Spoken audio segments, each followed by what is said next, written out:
Bom, pessoal, deu 4 horas, então vamos começando com as, as introduções. Primeiro, eu gostaria de agradecer todo mundo que está presente aí, por estar. Eu sei que não é um horário tão fácil, mas todos estão aí. Também pelo engajamento, lá a gente criou a enquete para conhecer um pouco mais do nível de vocês e bastante gente respondeu, então deu para ter uma noção melhor de como é que está o nível da turma para a gente poder focar mais em determinados assuntos ou menos. O que eu percebi é que alguns têm um pouco de conhecimento de front, alguns têm um pouco de conhecimento em back, mas no geral a maioria não tem muito conhecimento na parte de blockchain, de contratos. Então a gente vai usar um tempo bacana nisso aí, no próximo encontro, para mexer Me bastante incomoda se com tá bem contratos. baixinho? Ai, Como? foi mal. Meu microfone tava. Certo. Então, para quem assistiu a primeira aula, a gente conversou um pouco sobre contratos inteligentes. A ideia era dar uma visão geral sobre o que eram contratos, para que eles serviam e o que, na minha visão, era o grande diferencial deles, que era a questão da confiabilidade, da autoexecução e tudo mais. Caso alguém não tenha assistido a primeira aula, ela está lá no YouTube. Depois eu mando o link ali no canal. E seria legal reassistir para entrar nessa parte dos contratos. Hoje a gente vai começar já falando também de blockchain, de contratos. Então, vamos entrar um pouco mais na parte prática mesmo, que é escrever um pouco de Solidity, mexer na Remix IDA, que é a interface para deployar contratos e codar contratos. Deixa eu só gravar minha tela aqui para então ficar tudo salvo pela entire screen.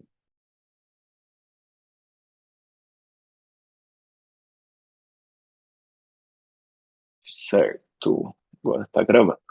Bom, então, pessoal, para quem não me conhece, eu sou o Arthur, eu vou estar liderando esse grupo de estudos.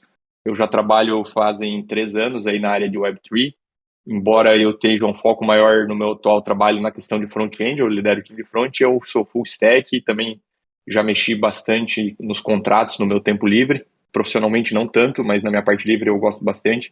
Então eu tenho um conhecimento e o objetivo geral do grupo de estudos é a criação de um projeto completo nas 3 camadas. Então, a gente vai passar um pouquinho em cada camada e vai aprender um pouco sobre cada camada e como fazer a integração de todas as três para chegar em um projeto completo.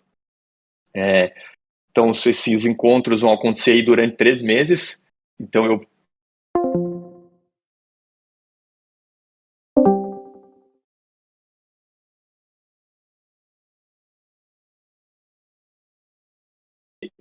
ver um overview da linguagem Solidity, ver a anatomia de um contrato, fazer a criação do nosso primeiro contrato inteligente e mostrar a interface Remix para usarmos. Depois vamos também falar do padrão ERC20, que é um dos padrões mais utilizados aí na indústria quando se fala de Web3. Vamos falar um pouco sobre os contratos da OpenZeppelin e vamos fazer o deploy de um contrato ERC20 também. Tudo isso hoje, então é bastante conteúdo. A ideia é dar um panorama geral por cima de tudo isso hoje e também deixar algumas fontes para vocês estudarem no decorrer da semana e se aprofundando por conta, certo? Vocês estão conseguindo ver a minha tela aí? Eu estou compartilhando. Só me avisem se dá para ver aí tudo certinho. Certo. Bom, então eu queria começar repassando alguns conceitos de blockchain. Vai ser um pouco por cima, mas a ideia é, como eu falei, deixar o link para vocês depois se aprofundarem por conta. Esses links eu já deixei no canal, acho que alguns dias atrás, como para quem tivesse um tempo e dando uma lida. Mas basicamente vamos começar falando sobre o que é blockchain. E a blockchain, na verdade, não é nada mais que um banco de dados públicos atualizado e compartilhado entre muitos computadores de uma rede. Então, quando se fala em um bloco, na verdade está se referindo ao fato de que os dados e o estado são armazenados em lotes ou em blocos, né? Então, eles vão de forma sequencial dentro de cada bloco e cada bloco é conectado de forma sequencial dentro da rede também. Então, temos os blocos de bloco e temos a parte de chain, que é o fato dos blocos se referenciarem. Então, um bloco é conectado ao outro de forma criptográfica. Como assim de forma criptográfica?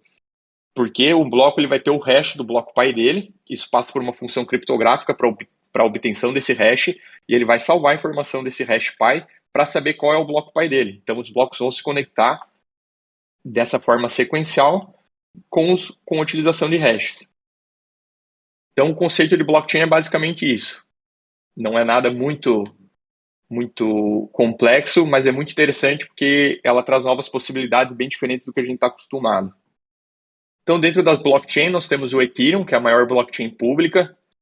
Ela já tem alguns anos, aí já se provou como uma equipe muito inovadora, aberta ao interesse do público. Então, toda e qualquer pessoa tenha a possibilidade de participar do Ethereum, seja desenvolvendo, seja contribuindo com materiais, seja participando, fazendo stake do Ethereum, ou seja, como um desenvolvedor de aplicativos que rodam na Ethereum, né, com smart contracts, que é o que a gente vai fazer. Então, quando a gente fala na Ethereum, tem a grande sacada dos smart contracts, que ele utiliza da tecnologia da blockchain, mas a gente pode pensar que eles têm um grande computador embutido nessa rede. Então, existe um grande e único computador. Esse computador se chama Ethereum Virtual Machine, também abreviada como EVM. Vocês vão escutar falar muito em EVM.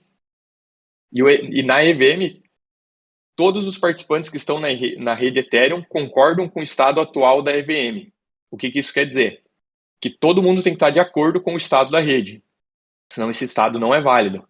Então, todos os nós do Ethereum, eles mantêm uma cópia do estado desse computador, da EVM, e eles vão executar cada possível nova transação no seu computador local, eles vão verificar e eles vão mandar isso para um consenso. Dessa forma, os nós vão chegar em um consenso e vão adicionar ou não aquela transação na rede.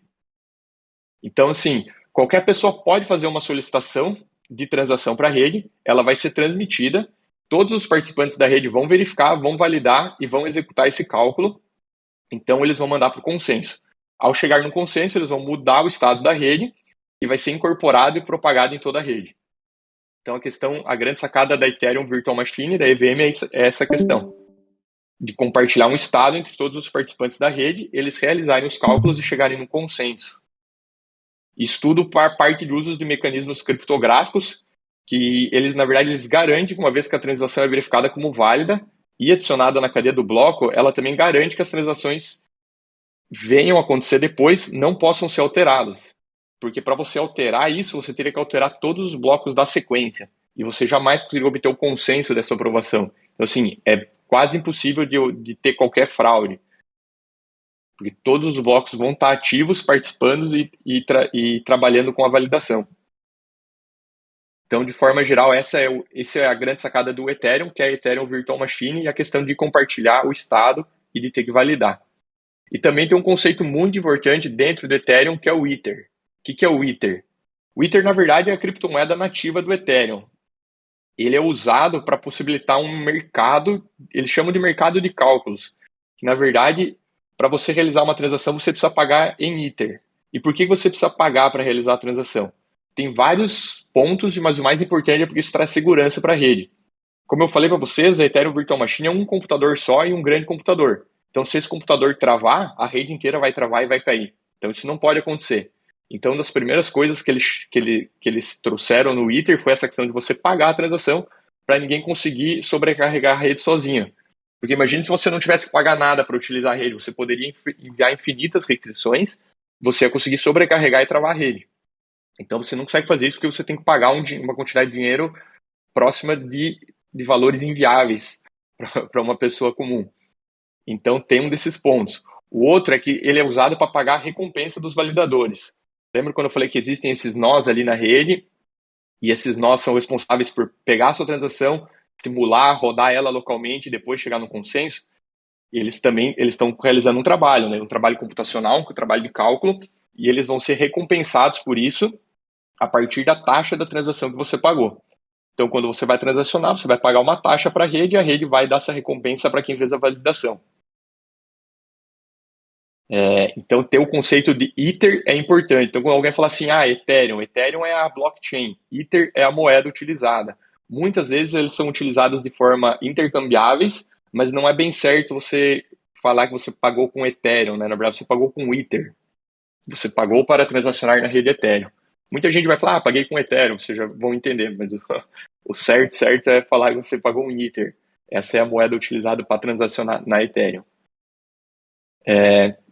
Então, entendendo um pouco melhor o que é o Ethereum, o que é o Ether e para que ele serve, a gente volta para os contratos inteligentes. A gente já conversou bastante, então eu vou passar um pouco por cima da parte teórica de contratos inteligentes, mas de forma muito resumida, a gente pode dizer que são códigos armazenados na Ethereum Virtual Machine, que é aquele grande computador único que a gente conversou, e eles podem ser acessados pelo endereço deles na rede, e eles são escritos em Solidity.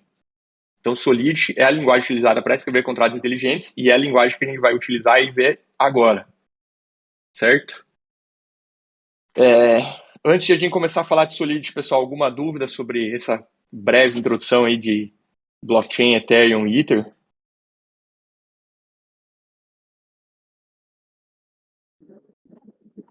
Não, por enquanto é tranquilo. Certo. Então, vou abrir aqui a página da documentação do Solidity. O Solidity é a linguagem, segundo a definição deles, é uma linguagem de alto nível estaticamente tipada, projetada para desenvolver contratos inteligentes executados na Ethereum. Então, o Solidity foi criado em 2014. Ele foi criado por iniciativa de um cara chamado Kevin Wood. Ele é um dos fundadores do Ethereum. E a ideia era melhorar o ecossistema da blockchain. Então, lá nessa época de 2014, o Ethereum já existia, mas o ecossistema ainda era muito fraco em cima disso. As pessoas não conseguiam fazer muita coisa em cima disso e eles estavam pensando em um jeito de ampliar o escopo e atrair mais pessoas para dentro da blockchain. E uma das ideias foram criar linguagem para desenvolver contratos inteligentes em cima da blockchain. E isso realmente mostrou uma decisão muito acertada. Tudo cresceu muito a partir do desenvolvimento dos contratos. E o Solidity é a linguagem mais utilizada hoje em dia para escrever contratos inteligentes. Ele serve para escrever contratos que rodam na EVM. Existem outras linguagens para outros tipos de chains, por exemplo, Solana, outras tecnologias, mas basicamente se você souber Solidity, você está bem encaminhado aí quando a gente fala de contratos inteligentes. A linguagem, ela segue muitos preceitos de linguagem orientada a objetos. Eu imagino que algumas pessoas aqui do grupo já tenham mexido com linguagem orientada a objetos, profissionalmente ou estudando, enfim. Então tem algumas semelhanças bem interessantes. A primeira é a questão da herança. Você pode herdar de outros contratos. Isso a gente vai já ver hoje o porquê isso é muito útil, o quanto isso simplifica e facilita o desenvolvimento de contratos seguros, herdando já funções de outros contratos que já foram testados, escritos e já se provaram no tempo. Então a gente vai poder utilizar esses contratos para escrever em cima deles e isso vai facilitar muito o nosso fluxo. Outro ponto é a questão da tipagem estática. As variáveis, então, são definidas e verificadas no tempo de compilação. Então, quando você está lá escrevendo o código, você já vai ter que estar com a variável tipada. Você não pode escrever, por exemplo, eu acho que várias pessoas aqui já tiveram experiência com JavaScript e Python, né? Tanto o JavaScript quanto o Python, eles têm tipagem dinâmica, então você não precisa tipar ela em tempo de compilação, ela vai acontecer em tempo de execução. Ela ser estática traz muita segurança para o desenvolvimento, porque já na compilação ela já vai alertar por possíveis erros de tipo, em vez de acontecer enquanto você está executando e a aplicação quebrar, né? Imagina você ter um contrato que quebra por causa de um erro de tipagem, seria simplesmente absurdo. Então isso já é arrumado antes de tudo. E a grande funcionalidade do Solidity é escrever contratos inteligentes. Então, quando a gente tem linguagens como JavaScript e Python, que são de multiuso, né, você pode usar para uma infinidade de coisas, Solidity não. Você basicamente usa para escrever contratos inteligentes. O foco dele é esse, e ela faz isso muito bem.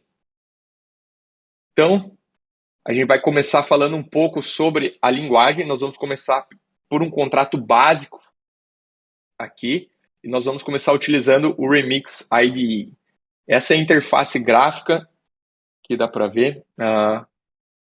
Essa interface ela é utilizada para desenvolvimento de contratos. Ela é muito boa porque você não precisa se preocupar com várias coisas que eles já fazem aqui. Por exemplo, se você quiser, ele já roda uma blockchain local, ele já faz a questão da compilação tudo automático. Então, quem ainda não conhece, nunca usou o Remix, eu recomendo entrarem e usarem. Também deixei o link ali no grupo e eu vou dar uma visão geral aqui para vocês.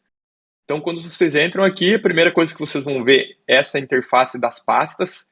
E isso é mais ou menos parecido com uma interface de desenvolvimento que eu imagino que todo mundo já tenha utilizado, por exemplo, um Visual Studio Code da vida, onde você vai acessar todas as suas pastas e você vai entrar nos arquivos.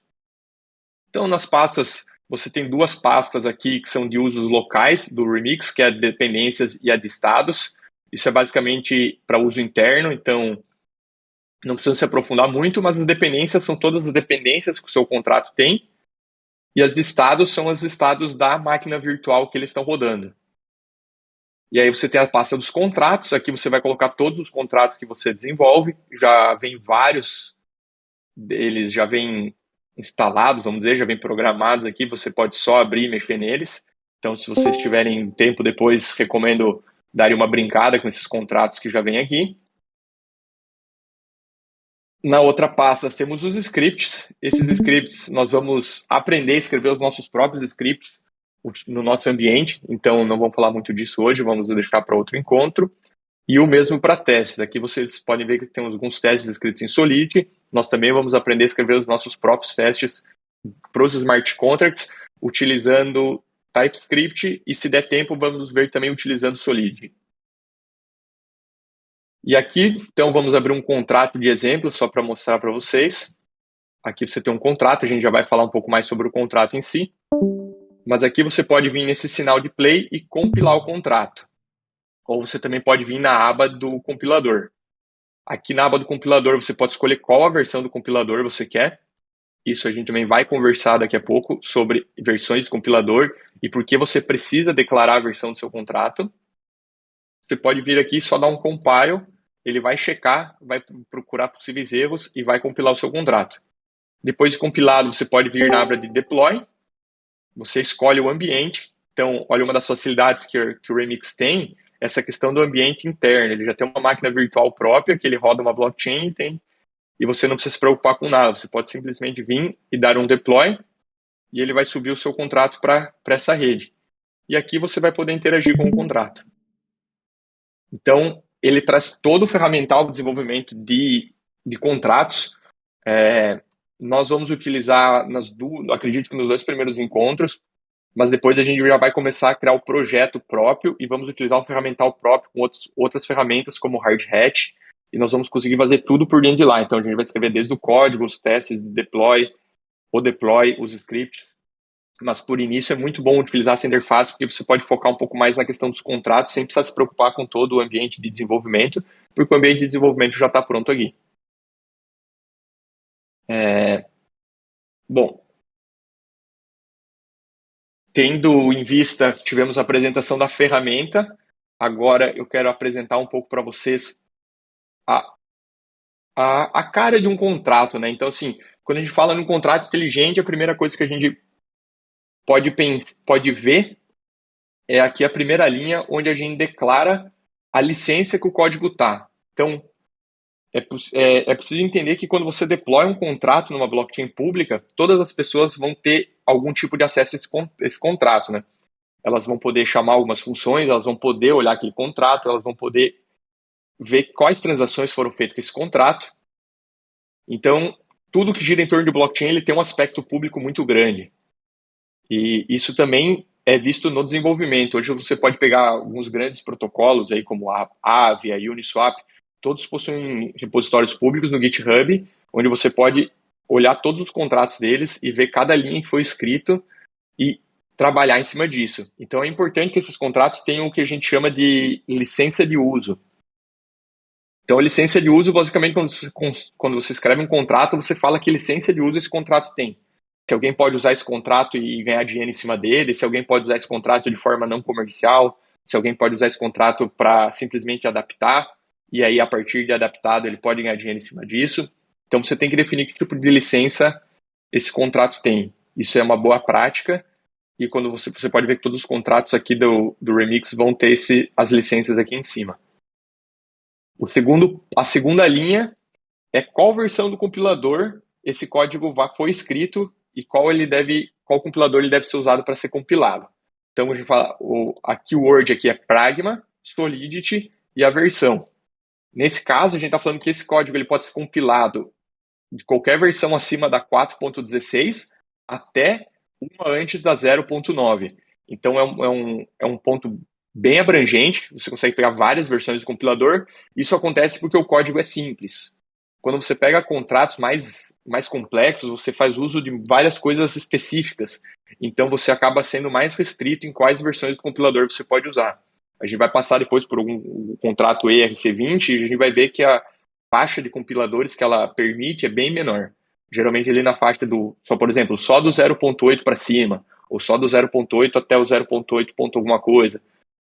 Então tem esse ponto que você tem que estar atento. A ideia do Solidity é fazer esse controle firme das versões do compilador para que não tenha nenhum problema de contar, você escreveu um contrato e eu estou tentando compilar numa versão diferente, não funciona. Ele nem vai compilar porque ele sabe que ele está na versão errada aqui. Então, a menos que você escolha a versão do compilador certo, aí ele vai compilar e aí ele vai tratar os erros de código mesmo, não erros de compilação, vamos dizer, ambiente. Então, é importante, aliás, é obrigatório ter qual é a versão de compilação que o código foi escrito.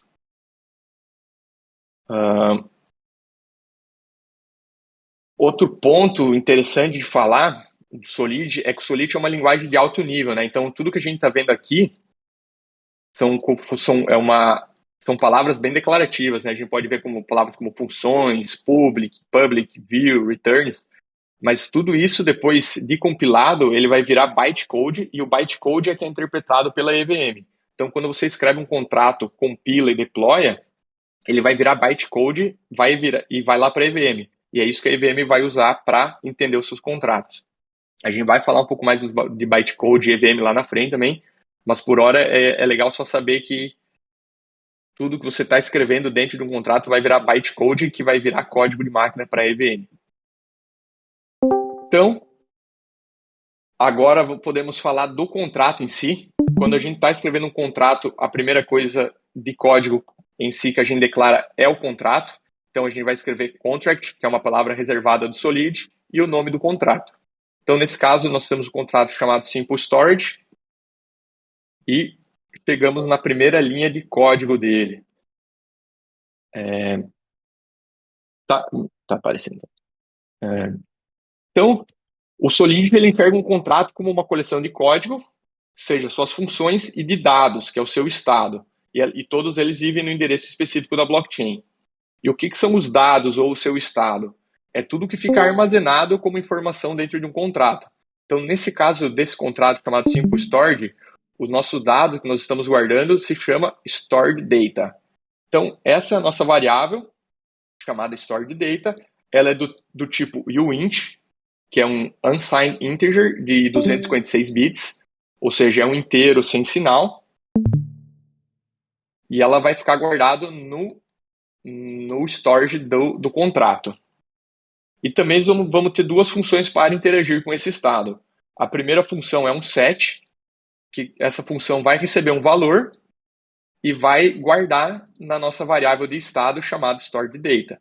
Ela é uma função pública, ou seja, ela pode ser acessada e chamada por qualquer pessoa, e como ela vai estar alterando um estado da blockchain, ou seja, ela está alterando um dado dentro do nosso contrato, isso significa que a gente está alterando o estado da rede, a gente vai precisar realizar uma transação. Então, isso é um conceito muito importante de lembrar. Toda vez que você precisa alterar um estado de um contrato, você precisa realizar uma transação, porque você está alterando estados da rede e todos os nós precisam validar essa transação. E também temos a função GET, que é uma função de leitura. Quando a gente fala de leitura, a gente não precisa pagar, a gente não precisa realizar a transação, porque a gente não está alterando o estado da rede, a gente está simplesmente lendo o estado da rede. Então, aqui a gente tem a função GET, ela é pública, ela é view porque ela é simplesmente uma função de visualização e ela retorna um inteiro. Essa função basicamente está retornando o valor que a gente tem lá no stored data. Então, aqui é um contrato bem simples. A ideia era mostrar a questão da variável de estado. As variáveis de estado elas são sempre declaradas como a primeira coisa do contrato. Depois vão ter os eventos, que a gente vai ver no próximo contrato. Depois as funções. Algumas palavras-chave que a gente viu aqui são a questão do public, para funções públicas, a questão do view, servem para funções que não alteram o estado, e o retorno explícito do tipo da função. Então aqui a gente vai poder compilar esse contrato, clicando em Compile.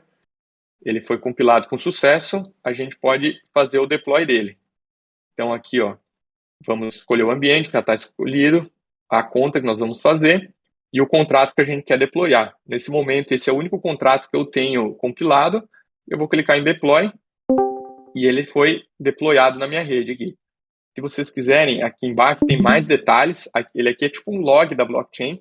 Então, ele tem todos os logs do que está acontecendo na blockchain. Nesse caso, a gente pode ver que uma transação, a quanto foi minada e executada, o hash da transação, o hash do bloco, o número do bloco, o contrato do endereço, o endereço do contrato, quem deployou esse contrato, para onde ele deployou, quanto de gas ele custou. Então, tem todas essas informações do deploy.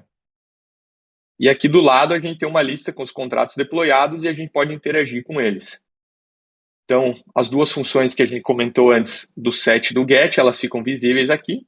A gente pode dar um get, provavelmente vai ser 0, porque não foi escrito nada. E a gente pode vir aqui e escrever um valor. Então, a gente vai escrever que o stored data é 15. A gente vai fazer essa transação.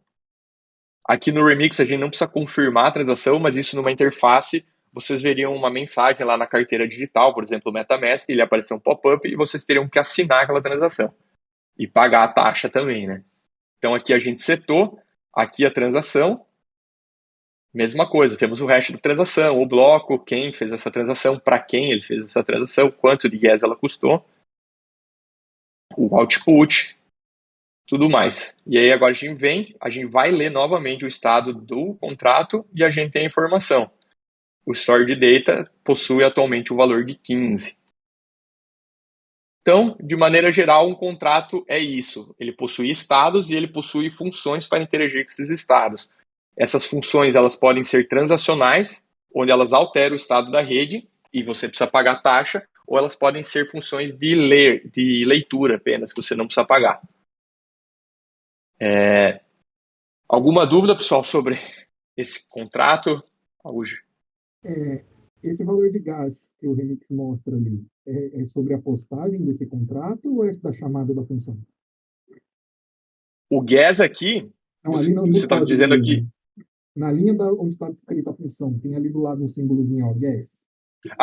Isso é do próprio Remix, ele faz uma estimativa de quanto essa função vai estar agregando no custo geral do deploy do contrato, né? Então, quando você deploy esse contrato, conforme o tamanho dele, ele vai custar uma quantidade de gas, certo? Então, a interface aqui já mostra o quanto cada função tá participando no valor total de gas, né? Então, como você pode ver, a função, a primeira aqui, que é um set, ela é uma função muito mais custosa, né? Porque ela é uma função de alteração de estado. Então, aqui na previsão de cálculo do Remix, ele está dando em 22 mil, enquanto a de Get está dando em 2 mil. Inclusive, aqui nessa transação, temos o custo total do deploy, né? Então, Gas, Transaction Cost, Execution Cost. Então, tem todos os custos da transação de deploy. Embaixo temos a transação de alterar o estado do contrato. O Solidity automaticamente não teria que ter uma função get ali para você chamar para ler a variável? O storage data lá? Né? Ou tinha que declarar? Boa, ótima. Sim, por padrão, o Solidity ele já coloca os gets de variáveis de estado automaticamente. Então, a gente não necessariamente precisaria definir essa função aqui do get. E mesmo assim, a gente teria acesso ao get, né? E bom ponto. Aqui eu trouxe mais para mostrar mesmo a função, mas para variáveis de estado pública, a própria linguagem já expõe métodos de get, de leitura, sem você precisar colocar de forma tão clara aqui, né?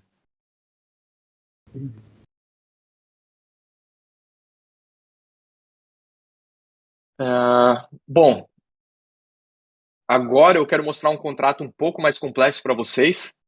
É o contrato do Coin. Esse contrato ele também está aqui na documentação do Solidity, é o segundo contrato. Eu já passei ele para o Remix aqui e eu vou passar linha a linha dele e mostrando algumas coisas novas que esses contratos maiores têm.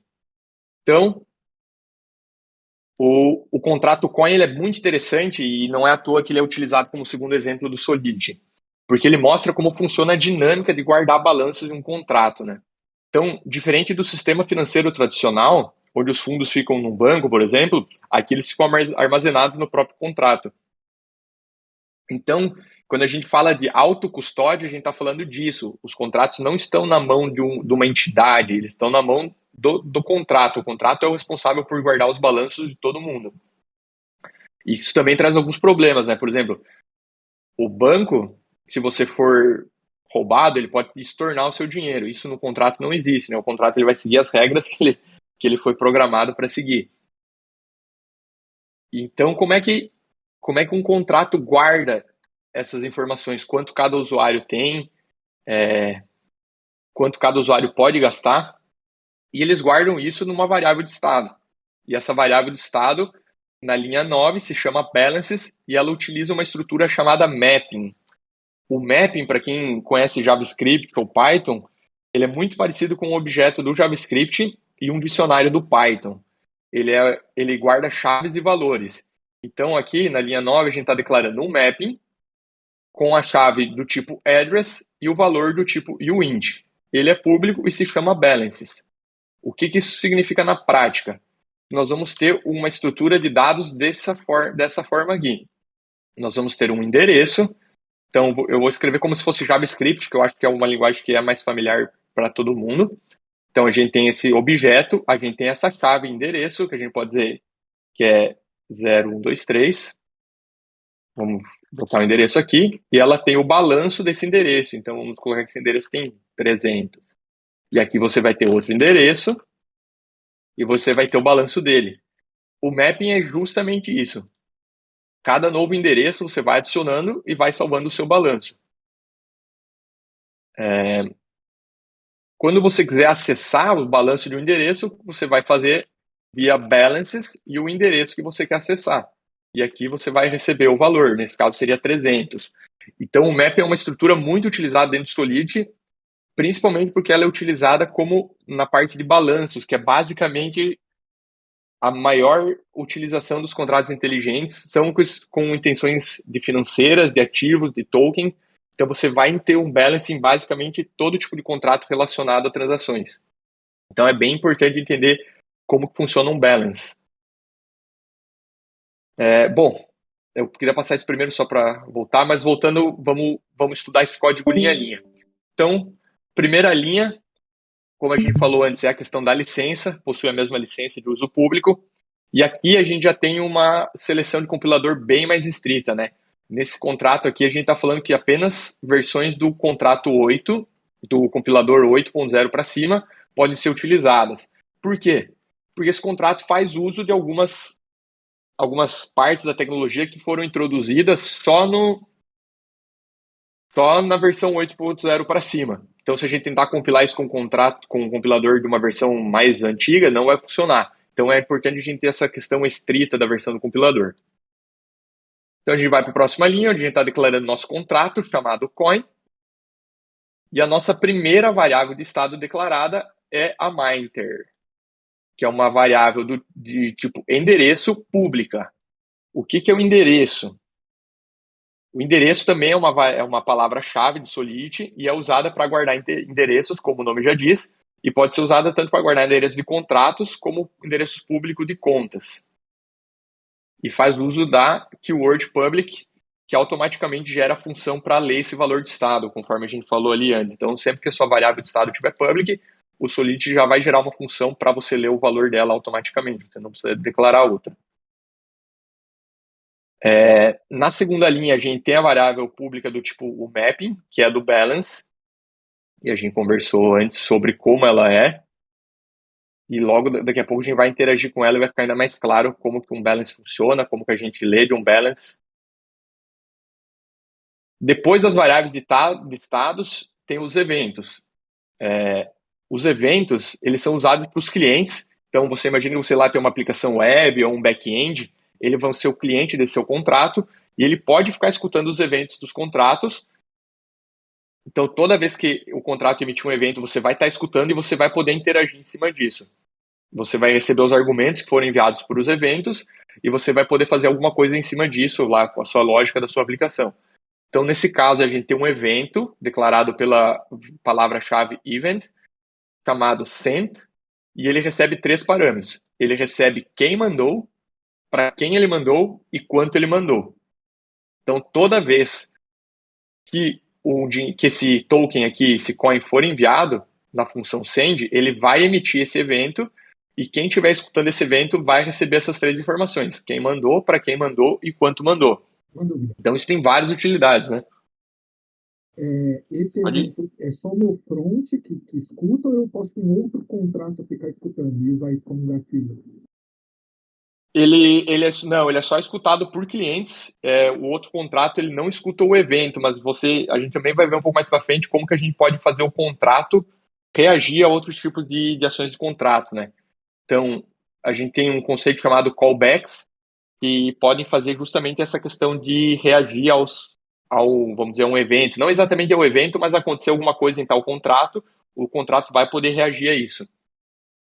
Mas esse evento ele é basicamente para quem está, para os clientes que estão ali assistindo, escutando a blockchain, né? Geralmente são web apps e backends.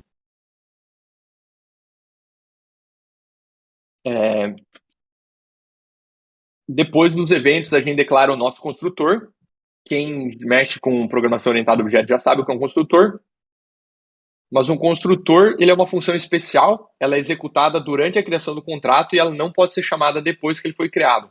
Então ela é chamada simplesmente uma vez e ela é chamada no momento que você cria o contrato. Nesse caso, a gente está setando o mainter, que é a nossa variável de estado. O que é mainter? Mint é cunhar em inglês. Quando a gente fala de token, a gente fala muito em cunhar ou em mint, que na verdade é você criar novos tokens, né? Então toda vez que você está deployando um contrato de token, você precisa mintar novos tokens. Então, nesse caso aqui, o minter vai ser quem está deployando o contrato. Então, o que a gente está fazendo dentro do construtor? Minter igual message.sender. Quem é o message.sender? É sempre quem está interagindo com o contrato. No caso do deploy, o message.sender é quem está deployando o contrato. E quando você está chamando uma função, é quem está chamando essa função. Então, também é bem importante entender esse conceito de message.sender. É quem está interagindo com o contrato naquele momento. Então, nesse contrato, a gente basicamente está setando o minter para o criador do contrato no construtor. Mas dentro do construtor, a gente também poderia fazer mais algumas coisas. Por exemplo, eu poderia aqui chamar a função mind, que ela está declarada aqui embaixo, e ao criar esse contrato, eu já vou estar cunhando vários tokens para quem criou o contrato. Nesse caso, eu mesmo. Então, ao estar criando o contrato, eu já vou cunhar alguns tokens para mim. Depois do construtor, vem as funções normais. Geralmente, também segue um padrão aí de funções de transacionais primeiro, e depois funções de get. Nesse caso, ele tem 2 funções. A primeira função é a função para cunhar novos coins, e ela recebe um parâmetro do tipo address, que é quem vai receber esses coins, e outro parâmetro do tipo int, de quanto esses coins vão ser recebidos, quantos coins vão ser cunhados e enviados. E ela é do tipo public, ou seja, qualquer pessoa vai poder chamar essa função. Mesmo que eu tenha deployado o contrato, qualquer pessoa vai poder chamar essa função. Então, o que a gente faz? Imagina você deployar um contrato de um token e tem a função pública, qualquer pessoa vai poder criar novos tokens. Geralmente não é isso que a gente quer, né? Geralmente a gente quer que só quem criou o contrato, ou seja, a gente, possa criar novos tokens. Então a gente faz um uso do require. O require também é uma palavra-chave do Solidity e ele recebe 2 argumentos. O primeiro é uma condição, ele requer que essa condição seja verdadeira, e o segundo é o tipo de erro que ele vai mostrar caso essa condição não seja verdadeira. Então aqui a gente está escrevendo require, a condição é que quem está tentando transacionar, chamar a função mint, seja o endereço que foi guardado no minter. Quem é o endereço que está guardado no minter? É o endereço de quem deployou o contrato. Então, só quem fez o deploy desse contrato vai poder utilizar essa função por conta desse require que a gente colocou aqui. Se a pessoa que está tentando chamar não for o endereço, a gente vai retornar o erro falando que ele não é, not my address. E aí, caso ela seja, ele vai passar batido aqui, tudo certo, e ele vai poder alterar o estado do contrato. Então a gente vai lá, vai mexer no balances, que é aquele mapping que nós conversamos antes. Qual balance a gente vai mexer? A gente vai mexer no endereço do receiver, que foi passado aqui em cima, e a gente vai aumentar a quantidade de tokens que ele tem. Então imagina que lá no balances endereço ele tinha 300, a gente chamou a função, ele recebeu mais 300. O que essa linha de cima está fazendo? Ele está fazendo basicamente isso aqui. Mais 400 que a gente chamou na função, e o balanço dele vai ser, depois dessa função, vai ser 700. Então, aqui essa função responsável por criar novos tokens e salvar no estado do contrato chamado balances a quantidade de que cada endereço tem. Uma dúvida. Claro. Vamos supor que eu chame essa função, que essa função está alterando uma variável de estado lá, né? Que é global. Uhum. Vamos supor que eu chame essa função 2 vezes. E essas 2 transações vão para a fila lá para entrar num bloco. Vamos supor que o meu balanço estava em 300. A primeira chamada eu falo para somar 200 e a segunda chamada eu falo para somar 300. Então ele tinha 300, a primeira chamada mais 200. Ele vai virar 500 e aí ele vai ler a minha segunda chamada para somar 300? Ou eu não consigo chamar 2 vezes dentro do mesmo bloco? Ou ele vai considerar o valor original, tipo 300 mais 200, 300 mais 300? Você consegue chamar, mas as transações elas entram em batches dentro dos blocos, né? Então ele vai estar sequenciado lá e ele vai executar na sequência. Então ele atualiza e, vamos dizer, a segunda chamada já vai considerar o valor atualizado da variável. Vai considerar o valor atualizado, isso. E, por exemplo, se você fizesse uma transação de envio e uma de retirada, provavelmente se você, vamos dizer, retirasse quantidade demais, a sua outra transação ia falhar. E aí Mas ela vai a ordem considerar dela é necessariamente a ordem de chamada ou é a ordem que for parar no bloco lá?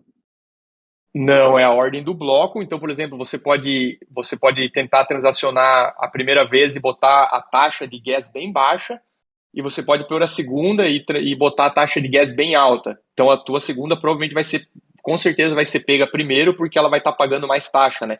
Então, é do interesse dos validadores pegar ela primeiro, porque tu está pagando ela mais taxa nela. Então, quando você for executar a segunda depois, ela vai falhar porque ela já aconteceu a outra transação, né? Então, tem que pensar um pouco nesse tipo de dinâmica, né?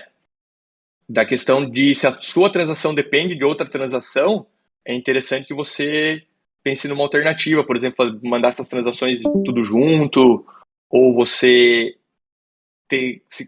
garantir que a sua primeira transação aconteceu, né? Antes de você mandar só 2, assim, pode ser que aconteça um erro pela questão dos gas e da ordem que as transações foram pegas pelos validadores. Nesse exemplo, essa função aí, vamos dizer, só o dono pode chamar, mas no caso de uma função pública, de um contrato aberto, a gente não controla, né? A rede pode estar solicitando 100 pessoas ao mesmo tempo e as 100 pessoas estão modificando uma variável de estado.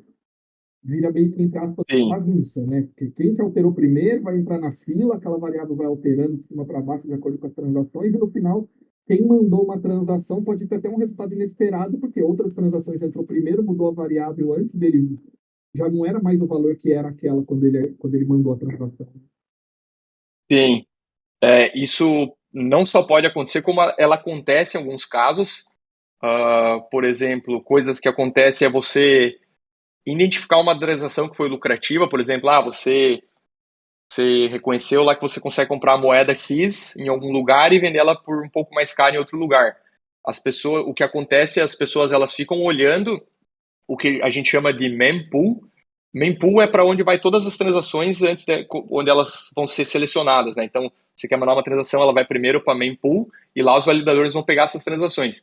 Então, algumas pessoas criaram um código para ficar assistindo essa mempool, identificar que uma transação é lucrativa e replicar sua transação pagando mais gas e executando ela antes de você. Isso é um problema real dentro da Ethereum. Então, assim, tem essa questão das dinâmicas e da transação você pega antes, você pega primeiro, que é importante ter conhecimento.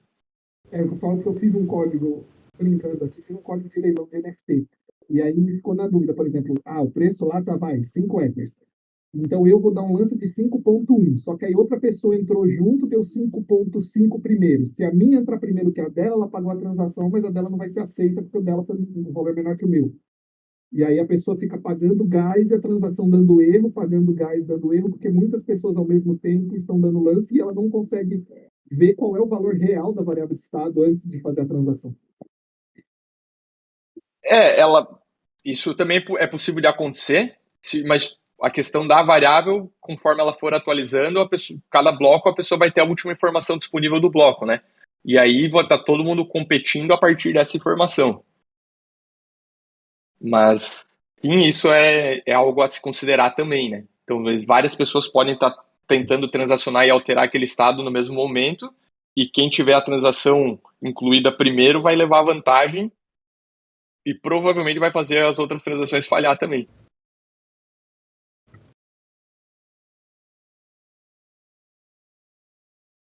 Bom, então, voltando aqui, mas ótimo ponto que você trouxe, é bem interessante essa questão. E aqui temos outra função, que é a função para enviar nosso coin. Então, nós temos nosso coin, nós temos a função de envio, que recebe dois parâmetros, também quem vai receber, do tipo address, e a quantidade que vai receber.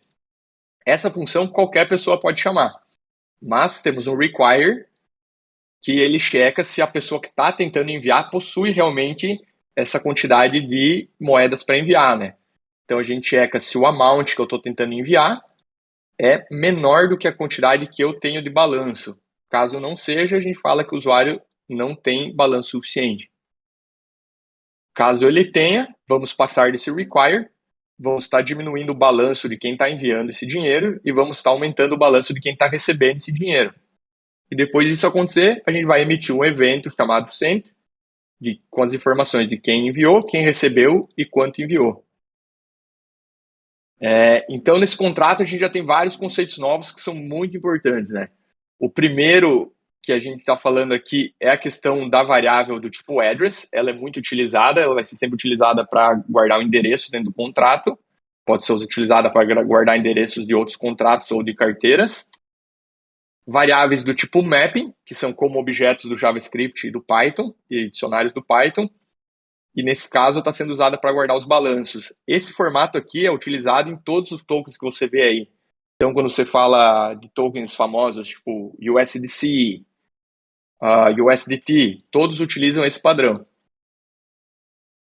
Vimos também a questão dos eventos que são emitidos para os clientes que estão olhando e escutando os eventos poderem realizar alguma ação com base nele. Então, pela palavra evento, o nome do evento e os parâmetros que nós queremos enviar nesse evento. Vimos sobre o constructor, né, a função especial que só é chamada na criação do contrato. Vimos sobre o message sender, que é sempre o endereço que está tentando transacionar. No caso do construtor, é quem está deployando o contrato. Vimos o require, que é para bloquear a utilização das funções com base em alguma condição que a gente estipule, né? Nesse caso, queremos que o cara seja o criador. Vimos como alteramos o valor do nosso mapping. Aqui, vimos como também alteramos o valor e vimos como emitimos um evento. Então, basicamente, aqui a gente tem a base para escrever muito tipo de contrato já. Claro que a gente deu uma passada por cima para ver como um contrato é feito. Na hora que a gente for escrever, a gente vai encontrar as nossas próprias dificuldades, né? Porque a gente vai ter que escrever por conta própria. Mas esse tipo de conhecimento aqui já é suficiente para escrever bastante coisa de contrato e para brincar bastante. Então, recomendo vocês, quando vocês tiverem tempo aí no decorrer da semana, até o próximo encontro, gastar um tempo mexendo nos contratos.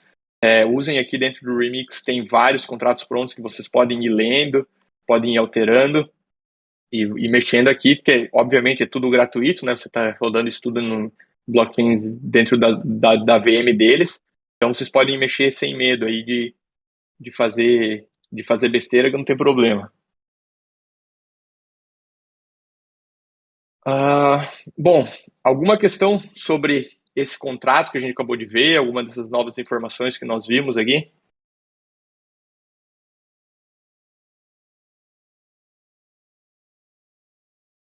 Eu tenho uma dúvida assim. Não? Quando a gente faz o deploy desse contrato, ele vai gerar um endereço que é parecido com o endereço de uma carteira, né? Mas esse endereço ele não é o Sim, Minter.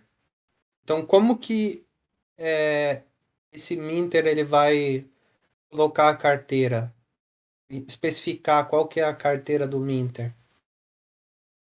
certo. Aqui pelo message.sender, certo? Quando a gente está deployando o contrato, a gente está falando que a gente vai botar o valor do Minter como o message.sender. E o message.sender é quem foi o responsável por deployar o contrato. E para deployar um contrato, você precisa ser uma carteira, né? Por isso que tem ali o Messenger Sim, Blockchain. A gente não está fazendo, vamos dizer, sem carteira, sem nada, e senão realmente ele não tem como saber quem é que está subindo o contrato.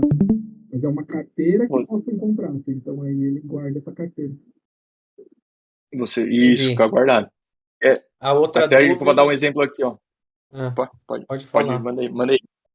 Não, Outra manda bala dúvida é depois disso. assim: essas carteiras, elas são geradas por um outro código que foi implementado de uma forma semelhante a esse que a gente está vendo aqui. É isso? Então, na verdade, sim, é importante a gente separar o conceito de carteira e conta, né? A carteira é a interface visual, a interface gráfica que tá aparecendo o pop-up da MetaMask aí para vocês na tela Ah, compartilhada ou não? Tá? Sim. Tá. Então, o que é o MetaMask? O MetaMask é a carteira, né? Então, dentro da carteira, a gente tem várias informações de maneira bem visual, né? Por exemplo, a gente pode ver quanto eu tenho de Ether, quanto eu tenho de outros tokens, eu posso ver meus NFTs, enfim, posso enviar. Isso é a carteira. Mas dentro da carteira a gente tem várias contas. Então, aqui a gente tem uma conta, ó. E o que é a conta? A conta é um par de chave pública e privada. A minha chave pública é esse endereço aqui, que esse é o endereço que eu uso para interagir, esse é o endereço que eu passo para outras pessoas. Então eu vou copiar ele e vou colar ele aqui, ó. Esse é o meu endereço público. E ele é gerado a partir da minha chave privada. Eu obviamente não vou mostrar a chave privada da minha conta, mas eu poderia vir aqui em Account Details e clicar em Show Private Key. E essa Private Key é que é a minha conta, né? Se eu copiar e colar se eu copiar e mandar minha Private Key para vocês, vocês podem importar essa conta dentro da carteira. Vocês poderiam vir aqui em Add Account, Import Account e copiar a Private Key. Vocês estariam copiando a conta dentro da carteira, que é o MetaMask. Então é importante fazer essa separação de carteira e conta. ah, O que importa, porque assim, essa minha conta aqui, eu posso acessar ela em qualquer carteira, qualquer pessoa que tenha Private Key pode acessar ela em qualquer carteira. Então, é importante fazer essa diferenciação. O que importa é a conta, não a carteira, né? mas então, só reformulando a minha pergunta, a conta ela é gerada, ela é exclusiva de uma chain, é isso? Não posso ter a mesma conta e usar em outras chains ao mesmo tempo. Dá para fazer isso? Então, você pode ter o mesmo endereço em várias chains, mas elas são coisas distintas, né? Então, elas vão estar sempre separadas porque elas estão em blockchain diferentes. Mas a partir da chave, você consegue gerar o mesmo endereço para blockchains que possuem tecnologias semelhantes. No caso do Ethereum, que usa EVM, e todas as outras blockchains que também usam EVM, você consegue usar o mesmo endereço em todas as redes, mas elas não se conectam. Elas talvez deem a sensação, né, de estar conectadas, porque elas compartilham o mesmo endereço, mas elas não estão conectadas, porque a informação está em diferentes blockchains. Ah, e aí esse contrato, ele sendo deployado em uma delas, vai funcionar naquela que foi deployado, né? E pessoas que têm já o endereço vinculado a essa blockchain, é isso? Isso, você vai deployar naquela chain e as pessoas vão poder usar só naquela chain. Uhum. Por exemplo, se eu tiver Polygon, mas o seu é Ethereum, eu consigo usar a minha meu endereço porque é familiar, é isso?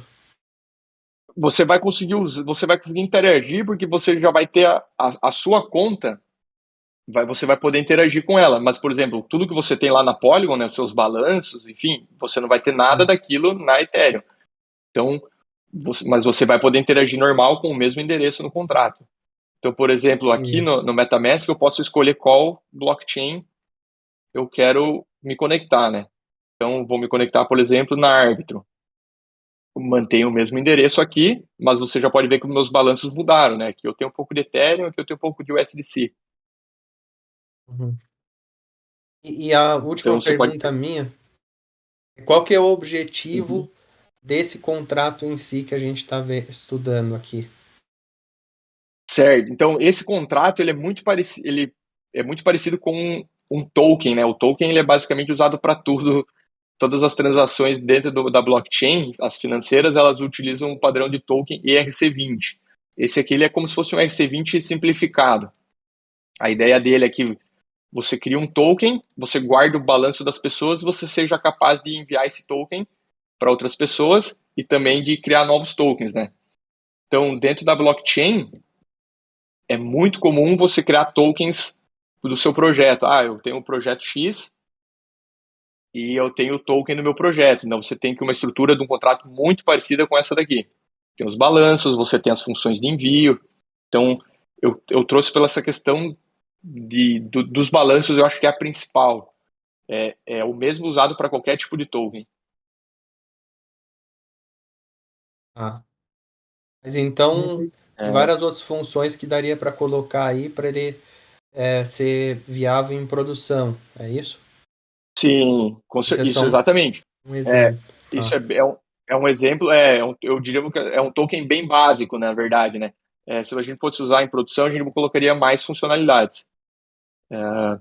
Só para deixar claro, quando a gente fala de token, talvez não fique claro para todo mundo, mas o que é o token? O token, na verdade, é uma representação virtual de qualquer coisa na blockchain. Então, por isso que vocês vão escutar falar muito em tokenização de ativos reais. O que é isso? É criar um token para representar aquele ativo real dentro da blockchain. Então, por exemplo, a gente pode criar uma NFT para representar um ativo real, tipo o meu carro. Então, se a pessoa tem o NFT X, ela tem uma representação do meu carro dentro da blockchain. Claro que isso dependeria de leis para ser feito de maneira prática no mundo real, que ainda não existem leis, né? Está tudo ainda sendo discutido, sendo regulamentado, mas eu poderia ter que a posse do meu carro é quem tem a posse do NFT do meu carro. Então, quando eu fosse transacionar o meu carro, eu estaria vendendo aquele token, e aquele token estaria representando o meu ativo real, que é o carro. Então, token é representação virtual de qualquer ativo dentro da blockchain.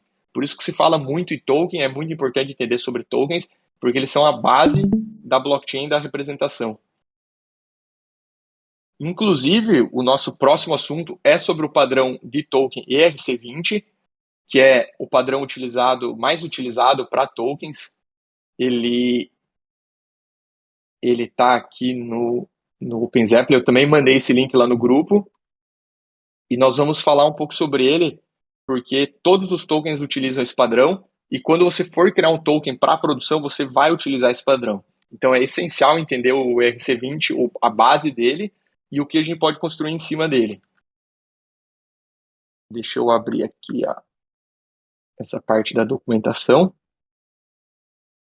Então, como eu falei, o token ele é a representação virtual de qualquer coisa dentro da blockchain.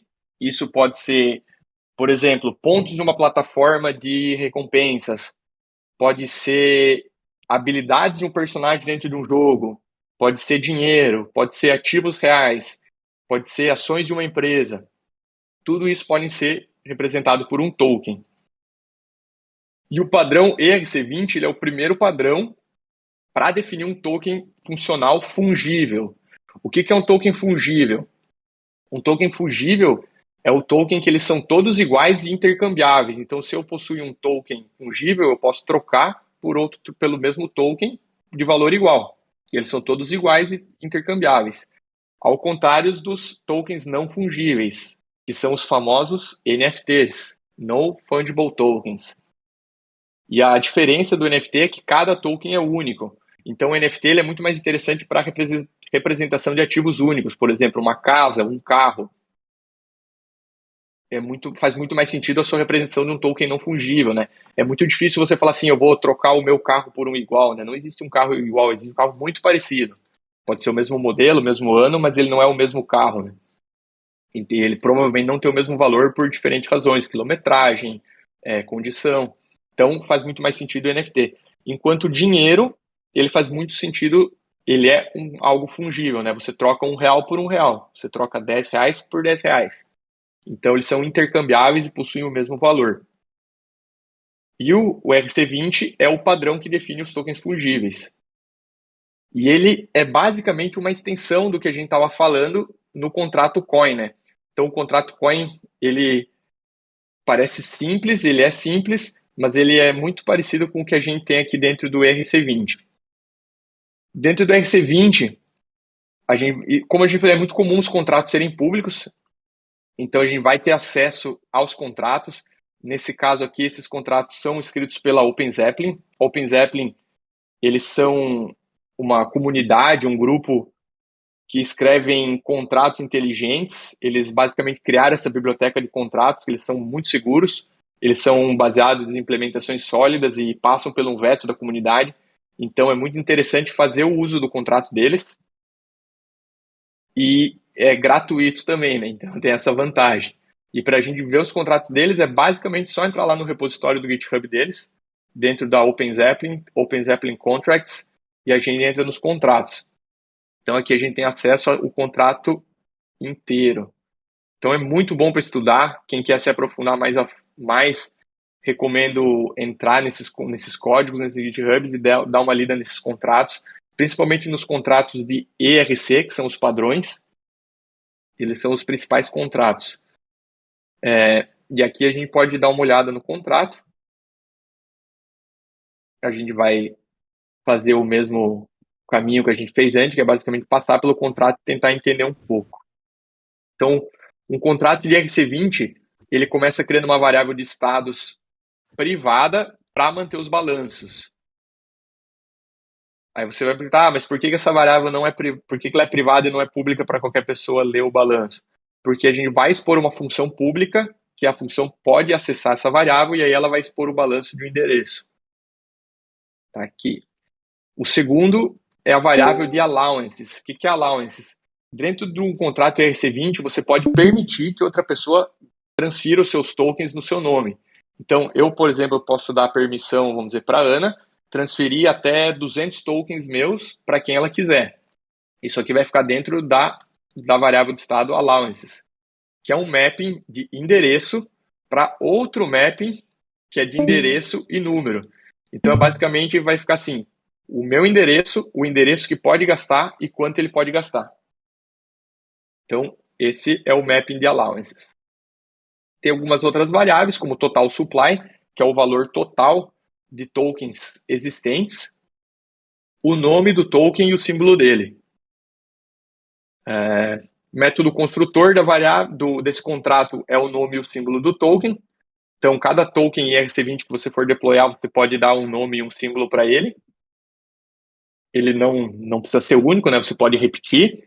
O que vai ser único é o endereço dele. Então, também tem que ficar um pouco atento com possíveis golpes, né? Você pode ver algum token lá, vamos ver, com o nome de USDC, mas é outro endereço, né? Então, não tem nada a ver, é outro token e provavelmente alguém está tentando te enganar. É importante ficar ligado nesse tipo de coisa. E ele expõe algumas funções para interagir com ele. Primeiro, a função name, função pública para retornar o nome do token. Mesma coisa para a função symbol, para retornar o símbolo do token. A função decimals. Essa função também é legal porque tem um conceito de decimais. Quando a gente fala de token, ele tem uma grande quantidade de precisão, a gente pode ter até 18 números decimais, né?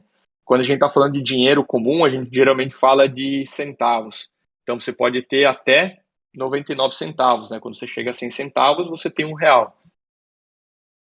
E aí, você tem duas casas de precisão, né? Que são os centavos. No token, não, a gente pode ter até 18 casas de precisão.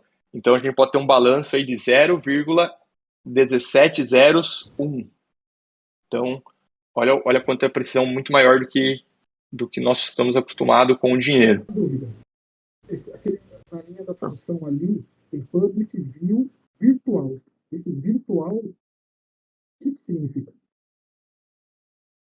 Boa, então o virtual do Solidity, ele tem também, ele foi, acho que, introduzido na versão 6, alguma coisa assim, mas ele é usado quando você sobrescreve uma função, né? Não sei se você tem familiaridade com conceitos de programação orientada a objetos, mas quando você herda um contrato, você pode fazer a sobrescrita daquela função e implementar alguma coisa em cima. E o virtual serve para isso, ele serve para, de forma explícita, você dizer que você está sobrescrevendo uma função herdada. Então, quando você está nesse caso... Como? É por questão... Qual que é a questão, né? Por que eles fazem a nomeação da variável como privada e depois faz uma função para retornar? Isso aumenta a segurança de alguma forma? Por que é feito desse jeito e simplesmente não declara lá como pública e pronto? É uma questão, na verdade, de padrão de código. Se você pensar também, como eu falei, o Solidity ele é muito pensado em questão com uma mentalidade de orientação a objetos, então ele traz os mesmos padrões de você ter getters e setters, né? Então você não expõe a variável diretamente, você expõe um getter. Então eles basicamente seguem esse padrão, né? Você não expõe a variável diretamente, você expõe um getter, que nada mais faz do que retornar a variável. Na verdade, é muito uma questão de padrão e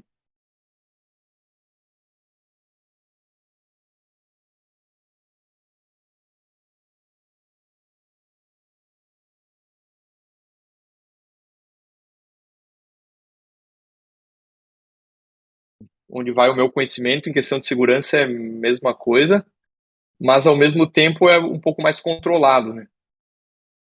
Você está expondo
allowance, o allowance é para eu falar que determinado endereço pode gastar tanto do meu dinheiro, eu também preciso fazer isso, uma alteração no estado, então eu também realizo uma transação.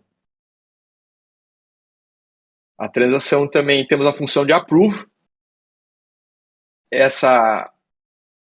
ela é muito parecida, para não dizer igual ao allowance. Basicamente você está passando o spender, que é o endereço que vai gastar, e quanto ele pode gastar. Então temos o approve para mexer no nosso allowance.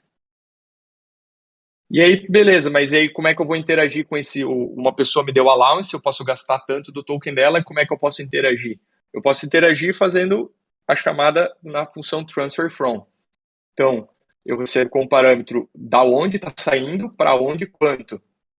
Então, a primeira coisa que essa função vai fazer é checar quem é o spender, se ele possui allowance o suficiente para realizar essa transação, e se ele possuir, ele vai realizar o transfer.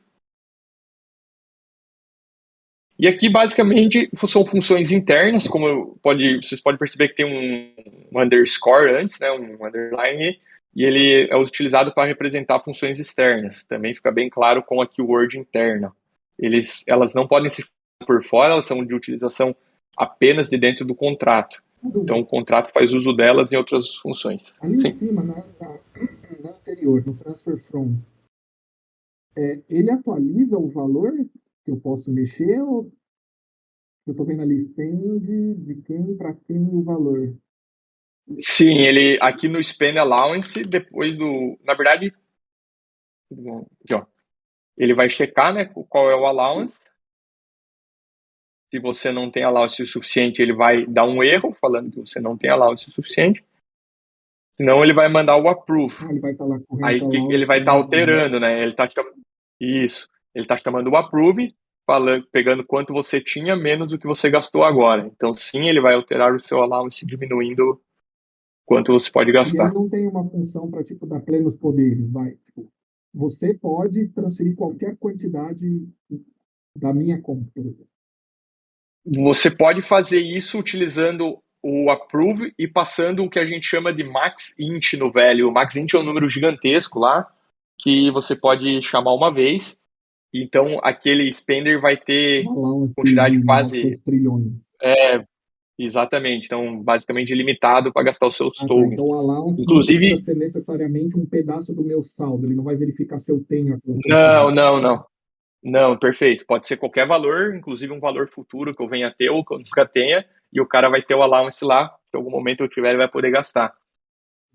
Inclusive, é recomendado não fazer essa utilização do MaxInt. Ali, mas alguns anos atrás, era muito comum todo mundo dar o allowance máximo para contratos. E aí, vamos dizer, o contrato era hackeado, tinha alguma coisa, e ele estava com o allowance máximo dos seus tokens e eles podiam tomar os seus tokens. Então, não é recomendado fazer o allowance máximo. Ele era feito porque toda vez que você vai alterar o allowance, você precisa fazer uma transação nova, né? Então, você precisa pagar a taxa. Então, para facilitar a vida das pessoas, era muito comum simplesmente dar o allowance máximo para você não precisar mais fazer. E aí, começou a aparecer esses problemas de contratos que tiveram problemas, tendo o allowance máximo das pessoas. Então, hoje em dia, não é tão comum, inclusive é fortemente não recomendado dar allowance máximo, dar só quanto você vai precisar. Existem alguns outros mecanismos para você nem precisar mais mexer no allowance, a gente vai ver mais para frente, mas basicamente não deem o allowance máximo para contratos, deem lá a quantidade que precisa. Bom, basicamente essas são as funções do ERC20, eu sei que é um pouco denso, então a ideia agora é um pouco mais para a prática, a gente deployar um token e interagir com ele.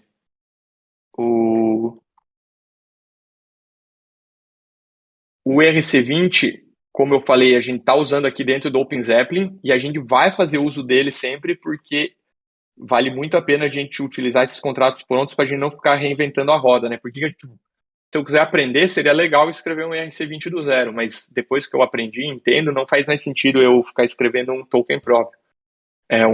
Um padrão próprio, né? Basicamente, eu posso utilizar essa implementação que é pronta, testada aí pela comunidade, já é muito utilizada, e escrever em cima dele, né? Então, eu vou gastar minha energia adicionando coisas em cima dele, em vez de estar escrevendo a base dele que já existe aqui de uma maneira muito boa.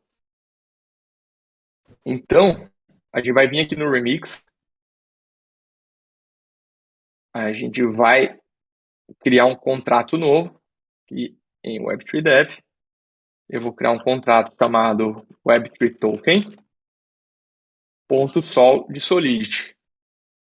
Então, agora,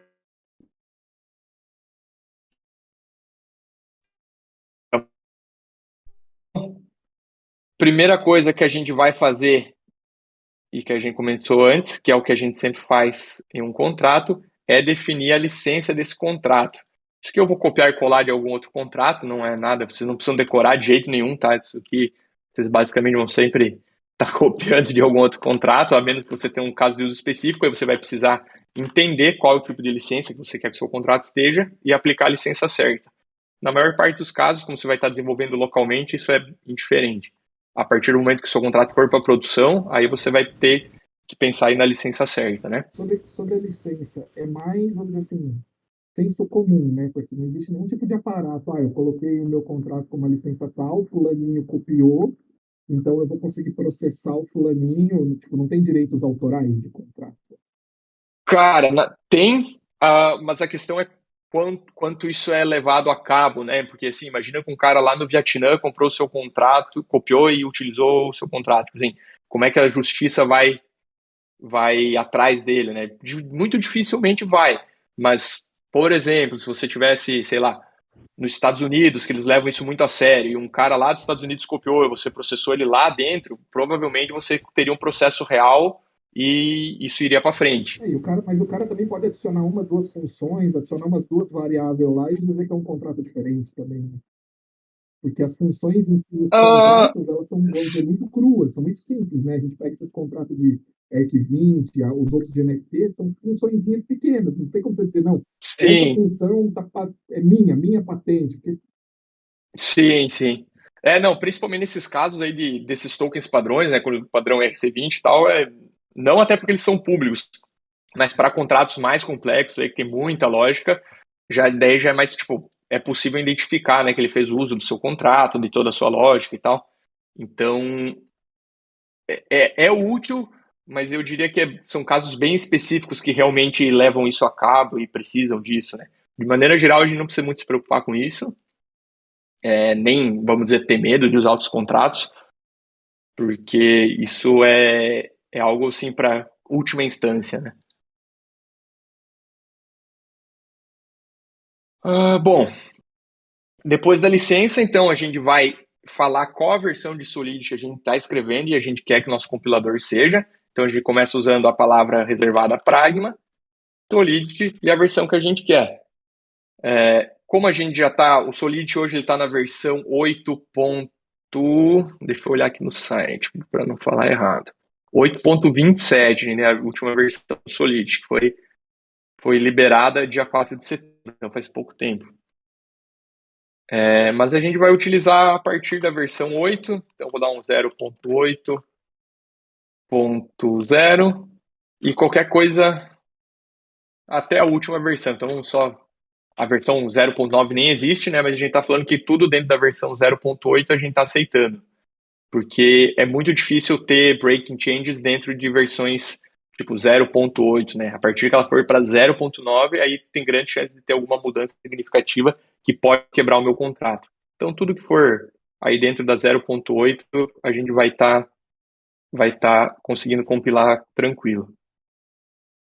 E aí, a gente vai agora fazer o uso daqueles contratos que a gente conversou da OpenZeppelin do ERC20. Então, a gente vai fazer o import desse contrato. E como é que a gente vai fazer o import desse contrato? A gente vai chamar um import e a gente vai falar da onde a gente quer que venha esse contrato. Aqui já estava até mostrando para mim, porque dentro do Remix eu já fiz a instalação desses contratos. Caso você não tenha feito, a partir do momento que você escreve, ele vai fazer isso sozinho para você. Então, você basicamente precisa escrever. Então, eu vou botar aqui o OpenZeppelin, importar esse pacote. Quero pegar os contratos na pasta contrato. Dentro da pasta contrato, eu quero pegar os tokens. E dentro dos tokens, eu quero pegar o padrão ERC20 e eu vou pegar o contrato ERC20. Aí você pode estar se perguntando, mas como é que eu vou saber onde esse contrato está escondido? Tem várias maneiras. Uma das maneiras é você vindo aqui no GitHub deles e vendo a biblioteca de contratos deles. Então, aqui, eles têm várias pastas de contratos, tem contratos de governança, de finança, contrato de acesso. A gente vai ver sobre contratos de acesso. Então, a gente conversando sobre como eu for deployar um token para produção. Cara, com certeza a gente vai querer pôr um controle de acesso, né? Só pessoas com acesso vão poder mexer no nosso token. Senão não faria muito sentido nós criarmos o token e qualquer pessoa ir lá e esculhambar nosso token. Então a gente vai ter que ter acesso também. Então, nós queremos um contrato de padrão ERC20 que lida com tokens, né? Então ele tem que estar na pasta tokens. Queremos o ERC20 e queremos o contrato dele, que é o contrato que a gente fez o estudo antes. Então aqui eu importei esse contrato. Agora eu vou começar o meu contrato. Então, outra característica que a gente conversou do Solidity é a questão de herdar contratos. Herdar contratos é para escrever novos contratos mais complexos. E quando a gente vai lançar um token com o padrão ERC20, a gente pode simplesmente herdar esse contrato ERC20 que a gente acabou de importar. Então, eu vou escrever o meu contrato, eu começo declarando um contract, eu vou chamar ele de Web3 Dev Token, e eu quero herdar o contrato ERC20. Como é que eu herdo? Eu herdo utilizando a palavra reservada if. Então, esse contrato Web3 Dev Token, ele é igual a né, do tipo ERC20. E abro chaves para o meu contrato. Então, declarei o meu contrato e falei que ele é do tipo ERC20, ou seja, estou herdando todas as funcionalidades de um token ERC20. Mas com essas funcionalidades, eu também tenho algumas responsabilidades. Né? Nesse caso, o ERC20 ele exige algumas informações no construtor. Então, toda vez que eu for construir e criar um contrato ERC20, eu preciso passar o nome e o símbolo dele. Então, se eu estou herdando um contrato do tipo ERC20, eu também preciso passar essas informações para ele. Então, a primeira coisa que a gente vai fazer, a gente vai declarar um construtor, que vai ser chamado na hora da criação do meu token. Então, o construtor, e ele vai receber dois parâmetros, igual aqui, né? Name e symbol. Então, eu vou passar o meu name e o meu symbol dentro do meu construtor. Mas, eu preciso tipar, né? Afinal, Solidity é uma linguagem estaticamente tipada. Então, de que tipo vai ser minha variável name? Minha variável name vai ser do tipo string. Enquanto a minha variável symbol também vai ser do tipo string. Mas vocês podem ver que o compilador aqui está reclamando ainda. Ele está falando o quê? Que essa variável ela tem que ser salva em algum lugar. E esse lugar tem que ser um storage ou memory. Esses são conceitos de contratos um pouco mais avançados, a gente vai falar nas próximas aulas. Mas basicamente a gente precisa armazenar essa informação em algum lugar. E a gente pode armazenar em dois lugares. O storage e a memory. O storage ele é mais caro porque ele fica armazenado de fato na blockchain, enquanto a memory ele é um armazenamento mais barato que ele fica na memória do contrato. Então aqui a gente vai só utilizar o memory, a gente não precisa dessas informações em nenhum lugar fora dessa função. Caso a gente precisasse, a gente precisaria armazenar no storage, mas nesse caso a gente não precisa, a gente só vai usar aqui, então a gente usa aqui. E no meu construtor, como eu estou herdando o contrato ERC20, eu também preciso passar para o meu construtor do ERC20. E aí aqui a gente vai ver quais são os parâmetros. São name e symbol. Então a gente só precisa passar name e symbol para o nosso construtor. E assim temos um contrato do tipo ERC20 pronto. Às vezes fala, pô, mas é tão simples, né? É simples porque a gente já está herdando as funcionalidades básicas do padrão ERC20. Então, a gente não precisa ficar se preocupando com a parte de patches, com a parte de transfer, porque isso tudo já existe e a gente já está herdando do token. A gente pode se preocupar só com as outras funções. No caso, Então, esse construtor a gente está passando os argumentos do ERC20, mas e se meu contrato também tiver construtor meu? eu posso passar também. Deixa eu só... agora que eu percebi que minha tela tá... Deixa eu... Agora ela ficou maior, eu acho, né? Tá. Sim, na verdade o meu construtor é esse aqui e o do XC20 é esse aqui no depois, né? Então eu poderia ter mais uma variável aqui, por exemplo, eu quero saber quanto eu vou começar cunhando. Então eu posso ter o amount e eu não preciso passar isso para o XC20.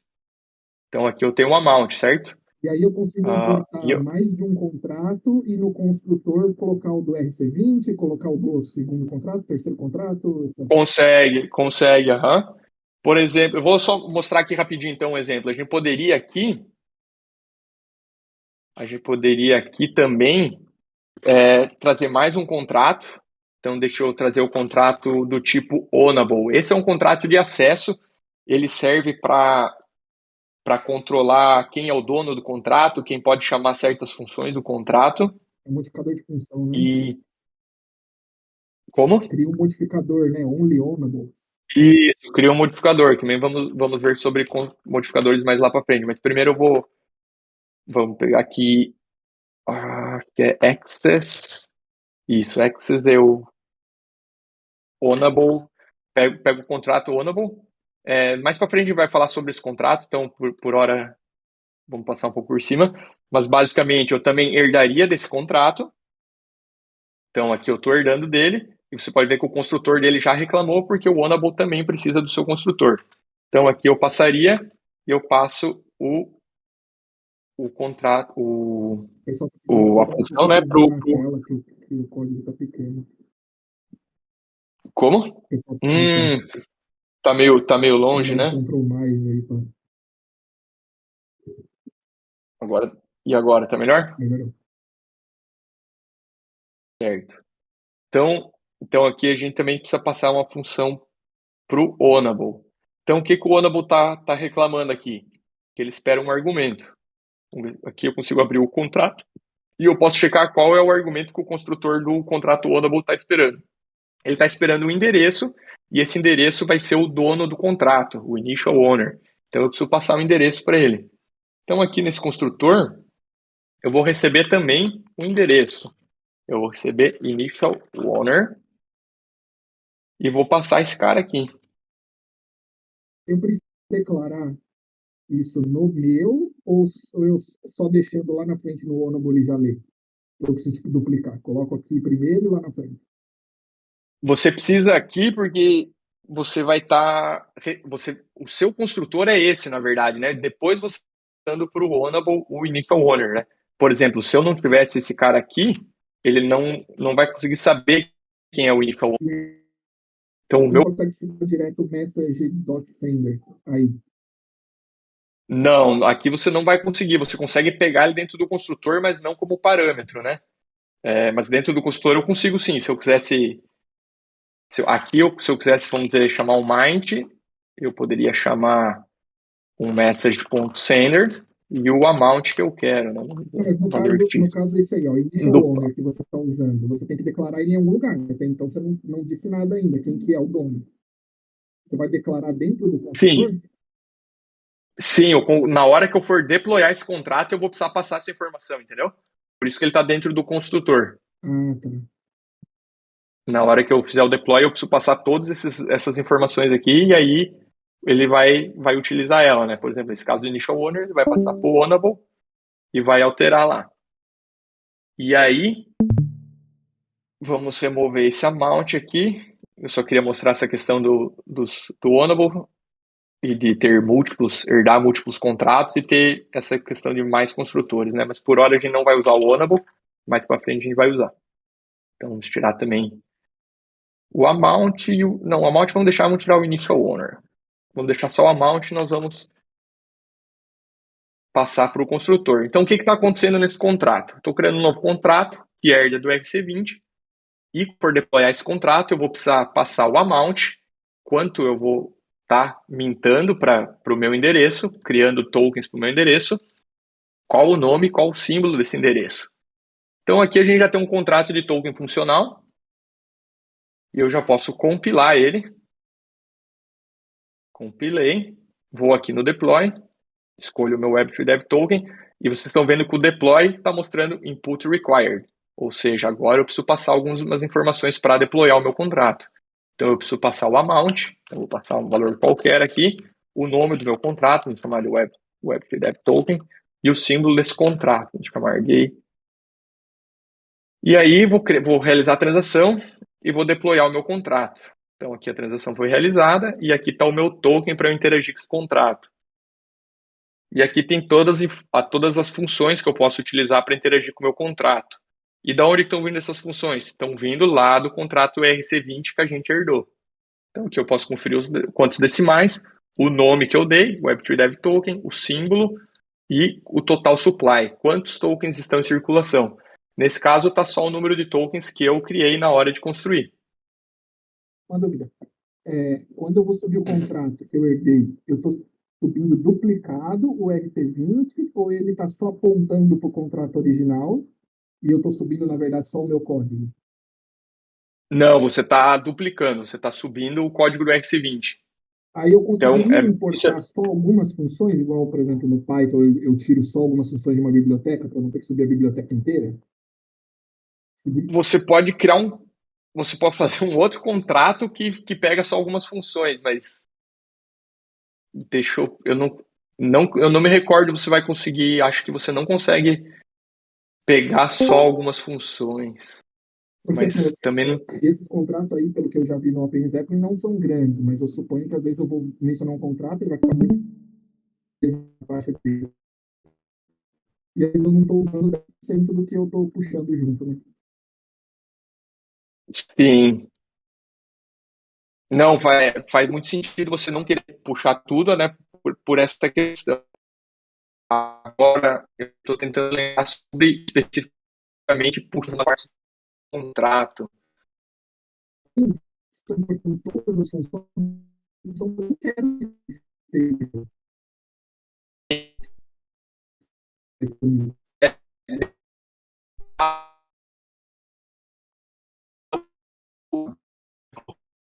Função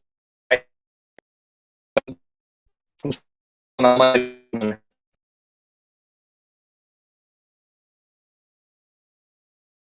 Bom, voltando, caso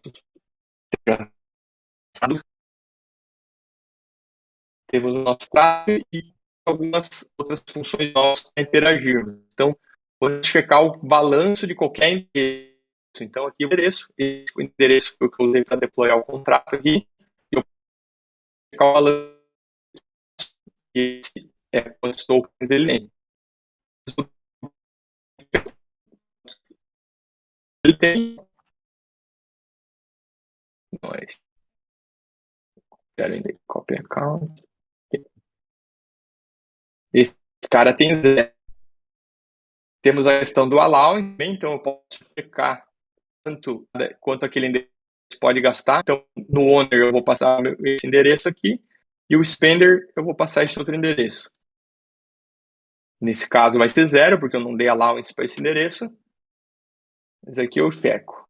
E aqui temos as funções de transação. Então, aqui são as funções que a gente vai usar para enviar esse token para alguém.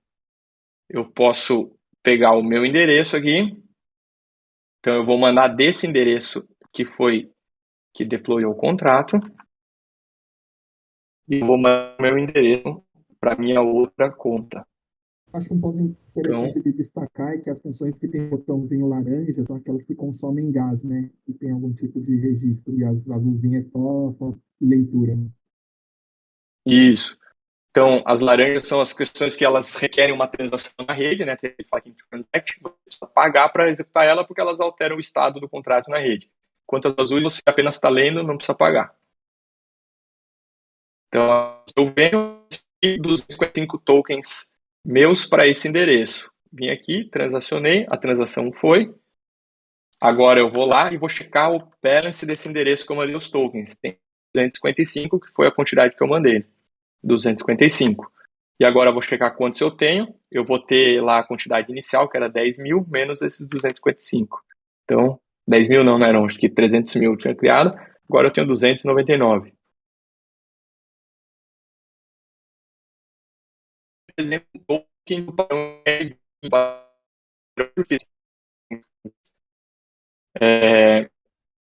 vou mostrar aqui o USDC para você. O USDC, ele é um IRC20 também. Ele tem outras funções em cima, principalmente na questão de dono, né?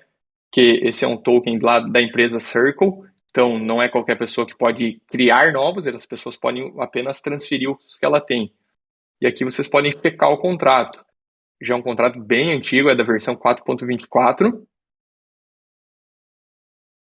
Então, muda muita coisa da maneira que esse token foi escrito, mas basicamente ele é um RC20. Então, você vai conseguir fazer tudo que você faz aqui nessas funções, você vai poder checar o balanço da pessoa usando o balance off, você vai poder transferir os seus dólares utilizando transfer ou transfer from.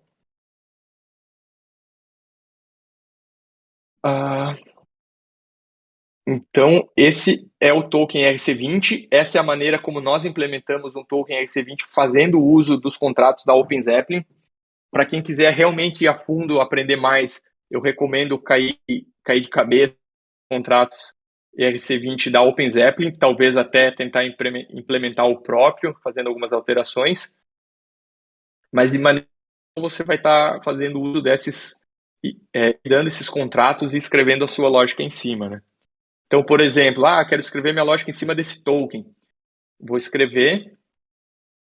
Vamos fazer de uma maneira manual aqui, que apenas a pessoa que deployou esse contrato vai poder transferir esse token, que é o que faz muito sentido, né? Como a gente falou, a gente não vai querer deployar um token e deixar qualquer pessoa mexer no nosso contrato.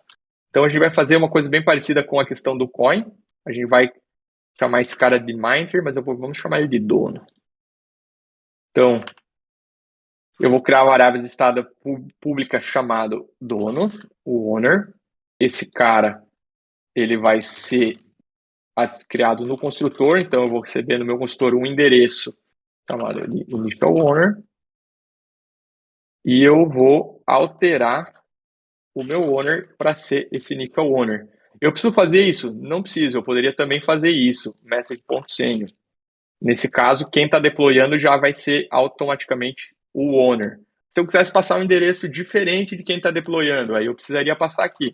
Então vamos dizer que eu vou deployar com um endereço, mas eu quero que o outro seja o dono. Então eu passo aqui e na hora que eu fizer o deploy eu passo outro endereço.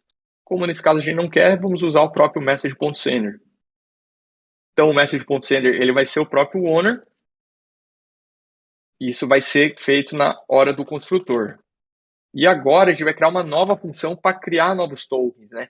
Então eu quero fazer uma função que toda vez que eu quiser criar mais tokens, eu posso criar mais tokens. Então eu vou criar uma nova função. Ela vai ser do tipo, vai se chamar Mind também. Mas eu quero, bom, depois eu vou pôr o require. Então toda vez que eu for criar novos tokens, eu quero saber para quem eu vou criar. Então eu vou receber um parâmetro do tipo address com o nome to, vai ser o recebedor, e a quantidade de tokens que eu vou estar mandando, criando, né? Cunhando, na verdade, o termo mais exato é cunhar novos tokens. Então eu tenho essa função aqui, ela é pública, qualquer pessoa pode tentar chamar ela, mas nós vamos adicionar um require dentro dela para não permitir que qualquer pessoa chame. Então eu quero que apenas o Mainter possa chamar essa função. Então a condição para essa função funcionar é que o Mainter seja igual ao message.sender. Caso ele não for, vamos retornar o erro falando que ele não é um dono, not owner. Mainter igual message.sender. Ele está reclamando aqui. Opa, não é Mainter, né? A gente chama de owner. Então, caso ele passe por esse require, a gente vai fazer o mind da função. A gente vai passar o to e o amount. Então, o que a gente fez? A gente pegou a função mind, que a gente herdou lá do contrato ERC20 e adicionou uma nova lógica em cima dela. Essa lógica pode ser qualquer coisa. Eu poderia fingir que eu só quero que pessoas que possuem uma quantidade X do meu token. Então eu poderia passar um balance of message sender seja maior que 0. Então, se você não tem nada, nenhum token meu, você não vai poder mandar para ninguém. Então vamos dizer que você não pode criar, né? No, you don't hold any tokens. Então, se você não possui nenhum token, você também não pode mintar. Então, vamos dizer que a gente não tivesse o primeiro require aqui. Qualquer pessoa pode chamar essa função, mas a gente checa se ele já tem o balance. Então, eu posso ir adicionando mais lógica em cima disso. Essa função underline mind, ela, eu estou mandando do total supply, né? Do pool geral. Eu vou aumentar o total supply, porque eu estou criando novos tokens. E aí, essa função Então, já vai atualizar os valores. Ela vai atualizar os valores do total supply, vai atualizar o balance que foi enviado também. Tá. Então, depois vamos deixar aqui. Então, vou mostrar essa questão do mind. Então, aqui a gente vai tirar essa lógica daqui, vamos deixar só do owner. Vamos compilar nosso contrato. Compilou sem nenhum problema.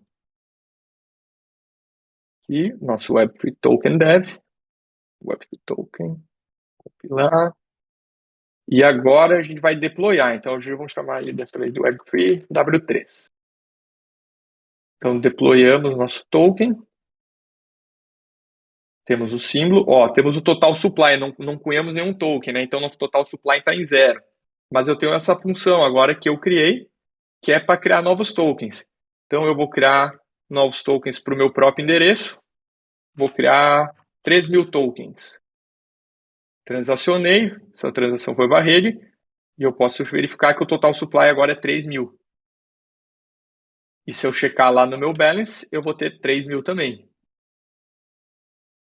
E agora eu vou pegar outra conta e vou tentar fazer a mesma coisa. Vou tentar, com essa outra conta, tentar criar novos tokens para mim mesmo, mas eu vou tentar criar 5.000 tokens.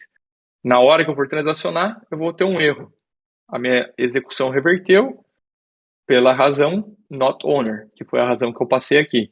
Então, não posso cunhar, só quem deployou o contrato pode cunhar. Uma dúvida. O total supply é o valor máximo que pode chegar ou é o valor atual corrente de quantos tokens estão em circulação? Valor atual corrente de quantos tokens estão em circulação. Inclusive, tem algumas extensões desse contrato é a questão de queimar tokens, né? Então, também existe a dinâmica de cunhar e queimar, né? Então, por exemplo, eu posso vir aqui e adicionar a função para queimar. Quando eu queimar, o total supply vai diminuir. E eu posso setar um teto. Tipo, eu só quero que tenha no máximo 1 milhão em circulação. A hora que chegar ali, a Pode, função sim. mind não pode mais ser chamada. Uhum. Na verdade, por base, o RC20 ele já não tem a função might exposta, né? Então ele já tem esse supply fixo. Mas aí se você quiser liberar a função might para aumentar o supply, você pode. Mas se você não tiver essa função, você vai ter uma quantidade fixa. Então você precisa, nesse caso aqui, esse contrato só faria sentido se eu já tivesse feito um might inicial, certo? Então eu estaria mandando para mim mesmo essa quantidade. Essa quantidade seria fixa, porque eu não tenho nem mint nem burn aqui, né? Então eu só tenho essa quantidade de tokens em circulação, eu não consigo criar mais e não consigo queimar eles. Eu consigo Eu só mandar consigo pro enviar, contrato? trocar. Para outro Não, para contrato? este mesmo. Em vez de ser na minha carteira, no messenger.sender, eu mandar para o endereço do contrato e o contrato ficar dono dos tokens. Não, não no construtor, né? Porque na hora do construtor eu não tenho acesso ainda ao endereço do contrato. Ah, tá. Quando você Nesse define caso. o owner como minter, você cria outra conta, igual a conta do contrato? Outro endereço ou não? Não, esse owner ele está só segurando o valor do meu endereço, né? Então, eu declaro ele aqui, ele é um endereço, no momento ele está vazio. Aqui dentro do construtor, ele vai receber. Então, vamos dizer, eu deployei o contrato com esse endereço aqui em cima, né? O 0xAB8. Então, o que aconteceu aqui? Virou owner igual a esse endereço. Então, todas as vezes que eu acessar o owner aqui, ele está falando desse endereço, dessa conta aqui. Faz sentido? É porque, pelo que no caso, estava estudando sobre a Solana. A Solana, você cria a conta do token, que tem os metadados, né? E tem também uma outra conta que seria a PDA, Program Data Account. Seriam três contas. PDA. Você só consegue mandar tokens como se você precisasse criar outra. Você precisa criar outro endereço para carteira de quem for receber o token, senão a pessoa não consegue receber aquele token. Entendeu, mais ou menos? Entendi. Eu estou dando uma lida aqui no PDA. Eu nunca mexi com Solana, para falar a verdade. PDA, Provider Mechanism. Tá. Não, pelo que eu entendi, pelo que você falou, isso é um pouco diferente, então. Porque no Ethereum você não precisa de outro endereço, né? Você tem o próprio endereço e ele fica como owner a partir do message sender. Mas isso também pode ser alterado, mas é o endereço da carteira, né? Pode ser um contrato também, né? Um contrato pode deployar um contrato. Mas nesse caso aqui eu estou deployando com a minha carteira. Eu colocar depois do transfer, aí eu estou colocando eu como dono, depois eu posso ativar uma função de transfer e o endereço destinatário ser o endereço do contrato? O endereço do Eu posso contrato é transferir. possível, né? É possível receber token. Sim. Esse contrato pode ter balances de outros contratos, né? Então nós podemos até fazer. Vamos fazer um exemplo aqui. Então vamos chamar esse contrato de Web3, só para... Qual que tipo, gera mais segurança, vamos dizer assim. O pool não vai estar com uma pessoa física, dono de uma carteira. O pool está no contrato. E o contrato só pode utilizar de acordo com as regras do próprio contrato, que está transparente para todo mundo. Sim. Uhum. Isso é possível também. Então a gente tem, vamos chamar aqui de Web3. Esse cara pode ser, vamos dizer, um RC20 ou não. Vamos fazer ele sendo, só para facilitar um pouco. Vamos deployar esse contrato. Então esse contrato vai se chamar W3W3. E ele está aqui com esse endereço. Total, aqui é o endereço dele. Copiar. E eu vou transferir dessa minha conta, né, que tem os tokens. Vou checar o balanço dele, é zero, né? Obviamente ele não tem nada, eu vou passar alguns tokens para ele. Opa, essa não é a conta certa. Essa é aqui. Então aqui, passei, mandei 5.000 tokens para aquele contrato. Então o contrato possui 5.000 tokens. Então sim, é possível que contratos tenham balanços, é possível que os contratos criem novos contratos também. E isso é uma forma, vamos dizer assim, de eu queimar um token. Se no contrato não tiver nenhuma função que eu consiga tirar, que esse contrato consiga mandar para fora, eu posso considerar que esse token está queimado quando você manda para o contrato. Você pode considerar ele queimado porque ele ainda vai aparecer lá no total support. Você pode considerar ele queimado dentro do contrato. Ele está trancado dentro do contrato. Inclusive, na própria documentação do XC20, eles falam que sobre isso para ter o cuidado de escrever contratos que os tokens não fiquem presos, né? Então, por exemplo, um contrato que não tem uma função de transferência, o token vai ficar preso. Mas, no geral, hoje em dia, o pessoal já está mais calejado, acontece menos. Mas isso acontecia muito lá, alguns anos atrás, mais no início. Escrever contratos, mandar uns tokens e perceber que não tem como tirar do contrato, simplesmente perder os tokens.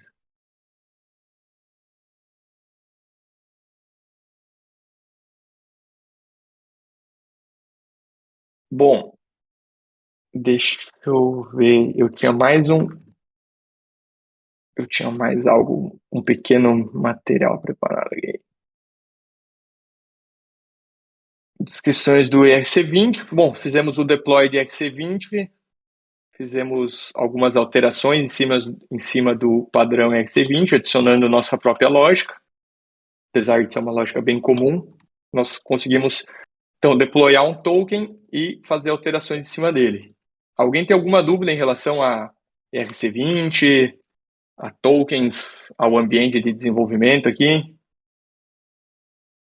Uma coisa que, quando eu comecei a aprender sobre isso, me abriu a cabeça, assim, é que token nada mais é do que um valor atribuído numa variável. Porque a gente mexe com programação, fica atribuindo valor em variável toda hora, fazendo as primeiras lições que você aprende a atribuir valor em variável de qualquer linguagem, tipo, token é isso. E quanto que isso está afetando o mundo? Por exemplo, você pega o SBC, você pega o Stable, o mundo girando em torno disso, sendo aceito como pagamento, e é simplesmente um valor que você digitou numa variável aí. Exatamente. E essa variável está dentro de um contrato, tal qual nós vimos aqui. Então, quando você pensa lá, eu gosto de usar muito o exemplo do USDC porque ele é muito palpável, né? Ele é basicamente uma representação digital do dólar de uma empresa privada, claro. E onde que esse dinheiro está guardado? Essa informação está guardada dentro de um contrato deles, igual esse contrato que a gente deployou aqui, e as pessoas transacionam com ele como uma representação do dólar digital e fazem milhares de transações. E é como o Rony falou, é basicamente uma variável dentro de um contrato.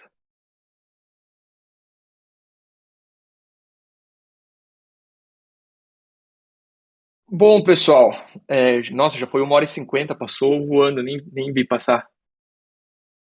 Eu tinha preparado para o nosso encontro de hoje a questão de dar um overview no Solidity, um pouco da anatomia de um contrato, a criação do primeiro contrato, falar um pouco do padrão RC20, deployar um RC20, como a gente fez aqui, um pouco dos contratos da OpenZeppelin, basicamente mostrar que existe essa biblioteca com contratos muito bons, já feitos, e que a gente pode fazer uso deles e se preocupar com adicionar coisas em cima deles sem se precisar se preocupar com a parte básica do contrato. Então, é muito importante fazer esse uso desses contratos para agilizar no desenvolvimento e também para ter contratos mais seguros, né, que já já utilizado por pessoas, em produção há muito tempo. É muito importante fazer a utilização desses contratos. De maneira geral é isso. Se alguém tem alguma dúvida, quiser perguntar agora, ou se quiser perguntarem no canal a qualquer momento também, sempre à disposição para responder a qualquer momento, assim que der.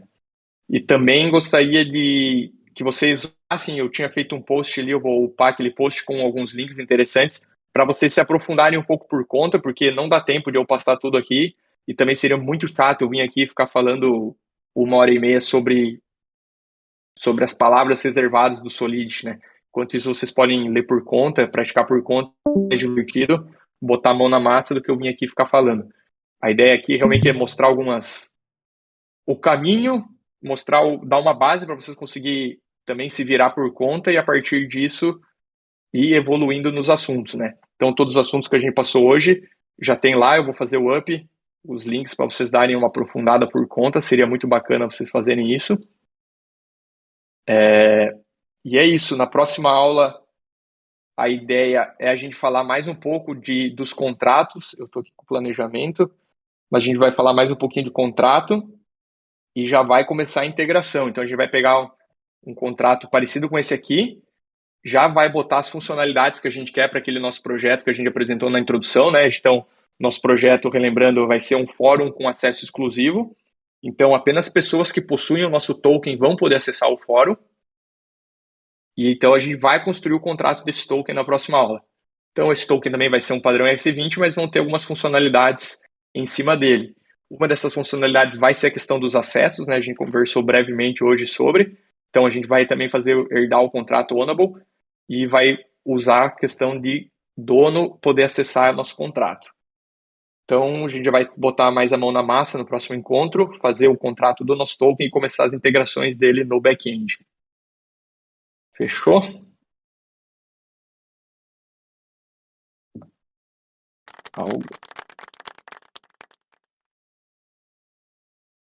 Agora, apareceu uma pergunta aqui que eu não tinha visto sobre pode ter mais de um owner, pode ter vários owners. Você pode ter owner 1, 2, 3.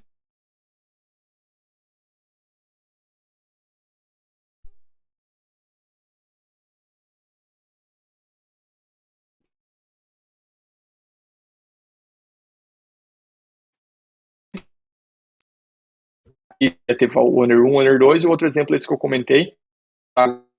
Na próxima aula